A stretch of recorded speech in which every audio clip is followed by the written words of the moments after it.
If your parents were divorced, if they stayed together for 50 years while fighting miserably, if you were divorced after a long marriage, you're bound to have negative associations with marriage.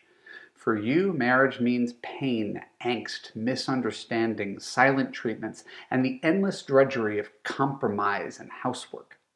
I hear you. But if that's all that marriage was, there wouldn't be 100 million married people in America. Stick around to learn why marriage, a good marriage, is always worth it.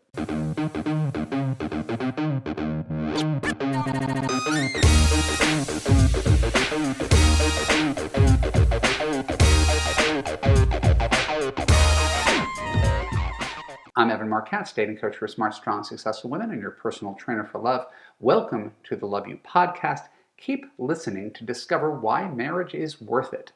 When we're done, I'll let you know how you could apply to Love You to create a passionate relationship that makes you feel safe, heard, and understood. So, let me be really clear up front. I'm not trying to convince you to get married if you want to be single forever. This is for the people who really do want to have a life partner, to have everything that feels like a marriage but are just afraid of the institution of marriage. This video is for you. So we've covered the stats before relatively recently. There is approximately a 40% divorce rate. That divorce rate is highly skewed by the fact that 75% of people who get married before the age of 25 end up getting divorced. The divorce rate for people over the age of 30 who are college educated is closer to 20%, but still 2/3 of marriages are considered unhappy. So what's the point? What's the point of doing this if there's such a high failure rate? And that's where we get into a correlation versus causation kind of argument. I'm going to break it down for you as if I was a lawyer, which I'm clearly not. Number one, marriage doesn't cause people to be unhappy. It doesn't, right? Just like the piece of paper doesn't validate a good relationship, the piece of paper also doesn't cause any actual unhappiness. The reason people are unhappy is because they marry the wrong person and they're incompatible. Had they married the right person, they could be extremely happy. So let's not blame marriage for the fact that people could be incompatible, just like you could move into the wrong house or you could take the wrong job and you could undo that. So what we want to do is make better decisions, not blame marriage, just like we don't blame jobs for the fact that you have a job you don't like. It's not jobs, it's the job that you chose. Number two, the reason I could say that it's not marriage itself is that studies show, tons of studies show, that the happiest people in the world are the happily married ones. Better health, better wealth, better life expectancy, better life satisfaction from having a partner by your side in sickness and in health, for richer or for poorer, till death do you part. There is just no substitute for this. Right? Your pet is not the same as having a husband to take care of you. Having a great girlfriend is not the same as having a husband who takes care of you day in, day out. Number three, so then the argument goes, well, why not just have a long-term relationship with a guy who's your best friend and lover and partner in crime? Why does it have to be a marriage? Well, the answer is that people get married for all sorts of reasons. So we don't want to just isolate one. We could talk about many of them. To make things official is a big one. To declare to the world, to each other, that this is it, and that there's not one foot out, that you have some sort of escape hatch. Right? Plus, to have children because of religion, because of tradition. But what you're really doing when you get married is putting a permanent stamp on something. Right? There's just a difference between freelancing at a company and having tenure at the company. And yeah, you're both working at the company, but one is much more secure to be a tenured professor than to be a part-time adjunct lecturer. So part of this is the permanence that you're asserting with each other that this is it and you're going all in. So just the fact that a lot of people make a mistake with this decision doesn't negate the fact that for millions of people, marriage, this thing that a lot of people want and a lot of people are afraid of, is the highest state of being in terms of your own happiness.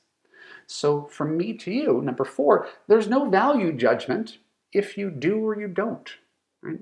No one's attacking you. I'm not attacking you. If your mom is judging you, that's on her. But you don't need to feel attacked because you're not married, nor because you're wary of marriage. But let's be clear. Those people who get married are more likely to stay together forever than people who are not willing to make that same declaration, that same commitment. Wanting to have a relationship like a marriage without the actual marriage part is kind of like wanting to get rich without having a job. One leads to the other. The kind of person who wants to get married is more likely to be a good husband than the kind of guy who's like, I'm never getting married again.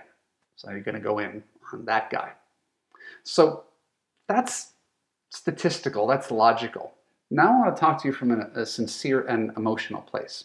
The real reason that marriage is worth it can't be conveyed in statistics.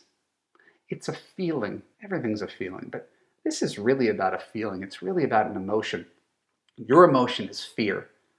Fear that you're going to end up divorced, fear that you're going to be trapped in a dead-end relationship with some guy who is verbally abusive or distant or critical. That's a fear that you could easily avoid just by not marrying someone like that and taking enough time to assess a guy's character over a few years. So you never have to be afraid of ending up in that situation again. You won't end up in that situation. I do want you to be really conscious of the cost of being alone forever, right? Letting that fear run your life. So you may think you could just get the thing that I have, when I'm not special, but the thing that I have, the thing that I get really preachy about. You may think you can get that from just having a boyfriend, right? Or that first year of your relationship when everything is amazing, that honeymoon. But marriage isn't about traveling and hiking and fine dining and making love. You can do that with anybody. Really, to find someone to sleep with you and take weekends away, and that's easy. It's everything in between. That's what you're really here for. So for me, the reason I'm married is because the second I get out of this office after a hard work day, I transform into a husband and father who is missed and loved and appreciated and cheered when I get out of my office. Right? The reason I'm married is because at the end of the day, I can download in bed to my wife about the things that our kids did this afternoon, and we could share that experience. It's moments where my wife tells me she had a conversation with my mom and they have their own separate relationship because our lives are so intertwined. It's about having this nuclear family with our 2 kids where the 4 of us sit down and eat dinner and talk every night. And I ask questions and I actually take notes in a book because I'm a little crazy. So these are experiences, right, that are not replicable by just having a boyfriend. It's really not. It's about having someone who sees you the way you see yourself, someone who believes in you, someone who wants the best for you, someone who will always advocate for you. It's actually about having the ultimate freedom to be myself at all times, whether I'm arrogant or insecure. I'm always going to be confident that my wife loves me unconditionally and that nothing I say could shake the foundation of our relationship. It's the mundane things. It's how my wife stores too many kinds of chips in the pantry, how I like my socks folded, how we prepare for summer pool parties or 3-day vacations, what our rituals are. So, is this exclusive to married people? No, but is it more prevalent among the kind of people who've been together for 14 years as opposed to the people who are living together for 5? Yeah. Anytime someone compares their 6-month passionate relationship with my 14-year marriage, I can only hope that you're building something that endures and is as solid as the thing that I speak so passionately about. What I hope is that you didn't peak and just think that this is it, those first 6 months, because in a good relationship, it gets better. In most relationships, when you choose poorly, it gets worse. So what we're really talking about is building something that's bigger than you. Right? There's you, and then there's your partner, and then there's the sum total. Think about all the relationships where you started off really high. Oh my God, this is the one. I've never felt such a strong connection. He's so much like me. It's like we get each other. And how those relationships have deteriorated. Mine's the opposite. What I'm recommending is the opposite. It's not exclusive.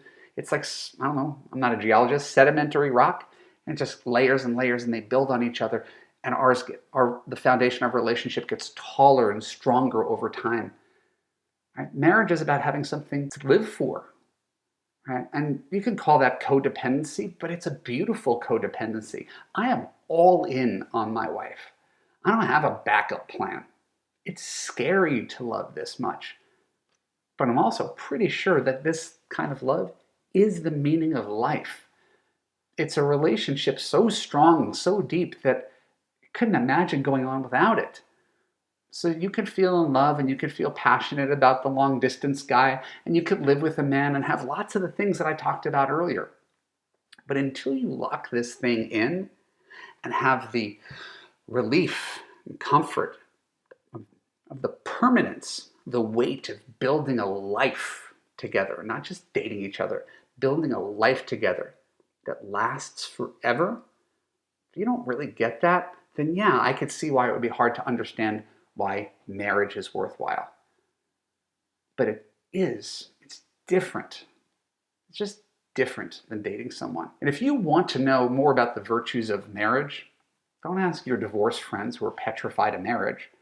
Ask the happily married couples, even if you only know a few.